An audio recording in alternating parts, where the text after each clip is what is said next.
Well, back to Fog Wrestling, it's time to rank every single match for No Mercy. We're not doing the pre-show because, one, you can't get the pre-show on like pre-network pay-per-views, and one and two and three and four. Why would I do it? Why would I review the Colognes versus? I don't even know who the fuck it was, but we've got 7 matches. It was a pretty stacked card.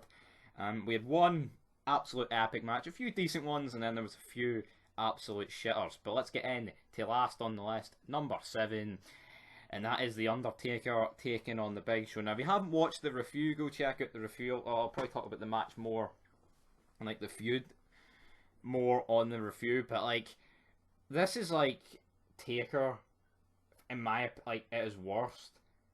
Like we've spoken about this hundreds of times on this channel, but Taker is like he's great. He's one of the best of all. There's no doubt about it, right? But there's definitely points when he returned to the Dead Man gimmick where it was just he was just doing like see like 2004, 5, or this time it's just like this feud with Big Show. Like who gives a fuck? Like Taker is best. Is Big Evil, American Badass. But he had some great spells here as well, like 2007, like he won the Rumble. I mean, the feuds with Edge, Batista, stuff with Michaels and Triple H towards the end as well. But see, a lot of it, man, a lot of it sucked. Like all of it was just pish, in my opinion. But American Badass, Big Evil was fucking great. And even like all the Ministry, Corporation, that just meant darkness stuff before that, like '98 with Kane, it just seemed a lot superior to this. And effects, the match is just pish. Tech TKO, the feud's over Vicky Guerrero. We've got Chavo Wong in there as well, guys. That's why it comes in at last. It fucking sucked. Coming in though, at second last, we have Beth Phoenix against Candice Michelle. I mean, this match was never fucking gonna reach the podium positions of this list, but at the same time, it wasn't actually too bad. Like, women's wrestling's not that good to start with, and Candice Michelle, Kelly, they are great, but the wrestling ability is silch. But it was no bad. Santino was out there. It was entertaining for what it was. Obviously, Beth Phoenix retains here, but I mean, who wants to see this go 20 minutes? Today they've got a problem with just fucking forcing stuff down your throat, especially when it comes to the women. But well, comes in here. Next up though, we have a number 1 contendership match between Big Davey Boy and Big John Bradshaw Layfield. And this was actually another good match, and it got compounded. But the best thing about it was probably JBL's promo after the match. It only went about 5 minutes, but again, a hard-hitting match between two guys that just look like wrestlers, 2 stars.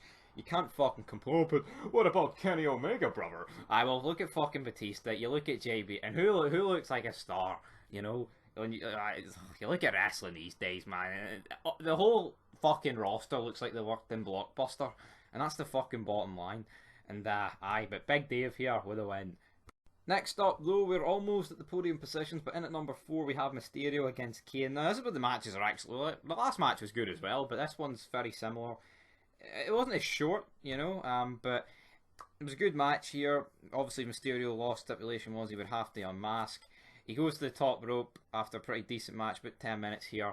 Jumps, and Kane just fucking grabs the chair, man, and takes his dome off, which I thought was an absolutely brilliant spot. And I don't know, it just shows you what, like, wrestling's missing these days. Like, Kane does this spot, and like there's like proper heat, like the crowd are like, fuck you, Kane, you just took out the wee man. He feels like a proper heel. You look at wrestling these days, it's so fucking devoid of anything that resembles. It's not like fucking in 2008 wrestling was brilliant, guys, you know what I mean? But anyway, it's in here. Next up, we have the WWE Championship match. We have Triple H taking on Jeffrey Hardy. And this was a good match. I honestly thought Jeff was going to win here. Obviously, he doesn't get his title, the WWE title, till a bit later on in the year. But this is a good match. It goes 17 minutes. I mean, could Triple H have done the job here for him? He could have, but the whole gimmick is here that Jeff is good, but he could never get the top. But then, like, they made it out as if this was like his last chance at that, despite the fact a few weeks later, he's gonna fucking get the job done. But this was a really good match. It's just I don't feel like the crowd was into it an awful lot, and that is exactly why the next match, guys, is going to be coming in a second. And yes, Mark Henry taking on Matt Hardy for the ECW Championship.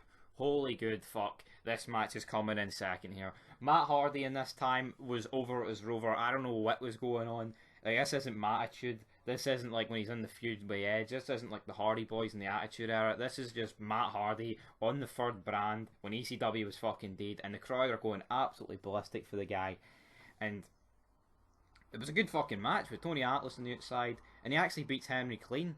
You know, like the whole gimmick here was like Henry's unstoppable, but Matt Hardy gets the job done, kicked off the show. I mean, I've watched a lot of pay-per-views, and I'm not saying this is the greatest fucking match to kick off a pay-per-view, but honestly, like, you'd be surprised by how good it is, you know, and that's the bottom line there. But next up, coming in at number 1, there would only be one match. Dave Meltzer gave this 4.5 stars. I'd give it close to 5, but I guess, like, the only real issue I have with this match, because it's fantastic, it's Jericho Michaels ladder match, world title, what else could you ask for, Jeff? But, I mean, why is Lance Cade getting involved? I get it, Jericho needs help via heel, but Lance Cade, that just takes the fucking look right off this match. Like, I know Lance Cade's dead, I'm not going to bury the dead here, right? But could you imagine Rock Austin at Maniac 7, and instead of McMahon interfering, it's like fucking Naked Midian? I mean, I'm not saying Lance Cade's on the level of a Naked Midian, but he's not far off that level, you know? It just would have cheapened everything. And that is, the bottom line here. But anyway, guys, that'll do it for this video. We've ranked every match in No Mercy 2008. Leave your thoughts down below. Leave your thoughts also, whatever pay-per-views you'd like to see us review and rank, maybe outside of WWE, TNA, ECW, WCW, who knows. But until then, peace.